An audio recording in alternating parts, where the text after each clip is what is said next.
বয় শূন্য র, ডয় শূন্য র, চন্দ্রবিন্দু, এগুলোর উচ্চারণ ঠিকঠাক মতো চর্চা করার জন্য আমরা সুকুমার রায়ের একটি ছড়া নিয়মিত পাঠ করতে পারি। ছড়াটি কি? এক ছিল দাড়ি মাঝি, দাড়ি তার মস্ত, দাড়ি দিয়ে দাড়ি তার দাঁড়ে খালি খসত।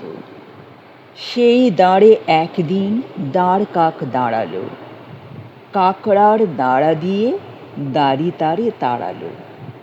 কাক বলে রেগে মেগে, বাড়াবাড়ি ওই তো, না দাঁড়াই দাড়ি তবু দাঁড় কাক হইতো। ভারী তোর দাড়িগিরি, শোন বলি তবে রে, দাঁড়বি না তুই বেটা, দাড়ি হোস কবে রে।